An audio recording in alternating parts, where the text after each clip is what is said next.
Marvin Redpost, Class President, Chapter 7. If you have time, Mr. President, the children have prepared questions, said Mrs. North. Well, I hope I've prepared to answer them, said the President. Now that I've met your class, I'm sure they will be very interesting questions. Mrs. North had the students take turns coming to the front of the room. They would go by rows. Marvin sat in the fourth seat of the second row. He counted the people ahead of him. He would be ninth. Judy Jasper went first. Miss North told her to first get her name and then ask her question. She reminded her to speak loud enough for everyone to hear. "Judy Jasper!" yelled Judy, causing the President to jump back. "Not quite so loud," said Miss North. "Judy Jasper," said Judy. When you were in the third grade, did you know you would be president someday?" "When I was in third grade, Judy," said the President, "I don't think I even knew there was a president. I was more interested in playing with my friends." Judy started to return to her seat, but the President called her back and shook her hand. "Stuart was next. Stuart Albright," he said. "What if you don't like white? Can you paint your house a different color?" The President laughed. "The White House doesn't belong to me. I live there, but it belongs to all of the citizens of our country. I don't think they'd like it if I painted it blue with yellow polka dots. Do you, Stuart?" Stuart's mouth dropped open. It's okay with me." He shook the President's hand and hurried back to his seat. Marvin practiced his question in his head. "What are you doing about pollution?" He wondered if he had to say his name first, since the President already knew it. "Marvin Redpost, what are you doing about pollution?"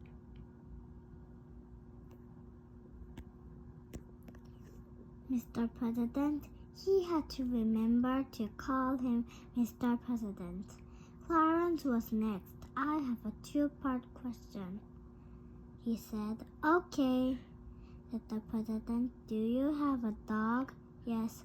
"Does your dog know you're the President?" The President laughed. "You know, Clarence, I've been asked lots of questions, but I don't think anyone has ever told me that before." He thought it over,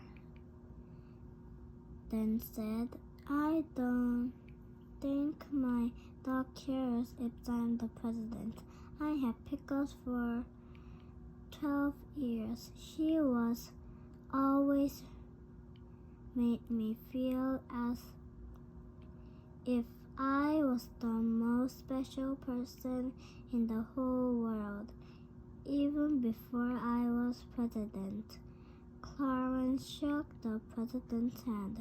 "Casey Hambleton, what are you doing? Anything To get rid of pollution, Mr. President?" Marvin felt a stab of disappointment. Now he had to think of another question. "I'm trying," said the President. "The problem is that everyone causes a tiny bit of pollution. Everybody thinks their little bit doesn't make any difference. But when you put all those tiny bits together, you get a big problem." Casey nodded. "Ask your other questions," said Melanie. "Only one question each," said Mrs. North. "But she's got a question I bet he's never heard of before," said Melanie. "Well, let's hear it," said the President. Casey looked at Mrs. North to see if it was okay. In the classroom, Mrs. North was still in the boss, not the president. Mrs. North nodded. Casey took a rest. Do I have to say my name again? No, I know you're Casey Appleton, said the president. Casey smiled. She took another breath. If a spaceship lands in my backyard, a little green man says, take me to your leader. Should I take him to you? And how do I do that? Everybody laughed. I think you should take him to Mrs. North, said the president. Everybody laughed again. Mrs. North laughed the loudest. Casey shook the president's hand. Marvin practiced his war question.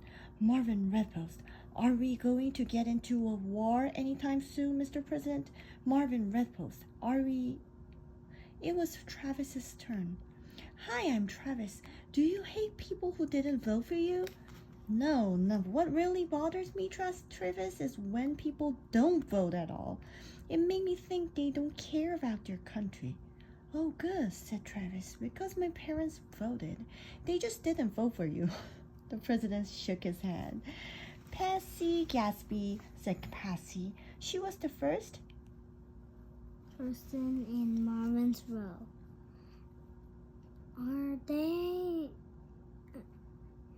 Are there ever days when you wish you weren't president? The president had to think a long time before answering that one. I know there are days when other people wish I wasn't president, he said, like Travis' parents, said Patsy. Like the president smiled. It's not an easy job, Patsy, he said. There are times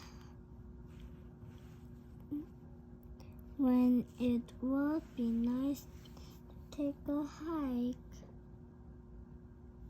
or just watch TV or something, but I don't feel I've ever wished I wasn't president.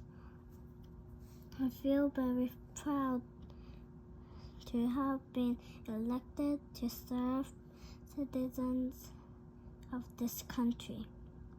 Patsy shook his hand, then returned to her seat. Neck to full. When you go to another country, would you ever have to eat really weird food and pretend you like it? The president nodded. It happens a lot. I try to spread it around on my plate so it looks as if I ate more than I really did. I do that too, said Nick. What's the weirdest thing you ever had to eat? Probably jellyfish. Oh, Ross, said Nick. Nick didn't seem at all nervous talking to the president. They shook hands, then he returned to his seat. Marvin was getting very nervous. It was Melanie's turn, and he was after Melanie. Mr. President, are we going to get into a war anytime soon? Marvin Redpost. Melanie asked her question. Is there going to be another war? War? Marvin couldn't believe it. I hope not, Melanie. It's just like being a good citizen. You shouldn't fight. Our country is a citizen of the world, and we shouldn't fight either. Melody shook the president's hand. Marvin slowly walked to the front of the room. Hi, Marvin, said the president. I'm sure you've got a real good question. Marvin didn't know what to do. All he had left was his shoe question. Marvin Redpost, he said. He looked at the president who was looking at him. Marvin was impressed how kind and smart he was, and how he remembered everybody's name. Marvin hoped to be president someday too, and he wanted to be just like him. Is there something we should be doing now if we want to be president someday? The president nodded and smiled at Marvin. I think you're already doing it, Marvin, he said. Work hard, listen to your teacher, be a good citizen, all those things we talked about earlier.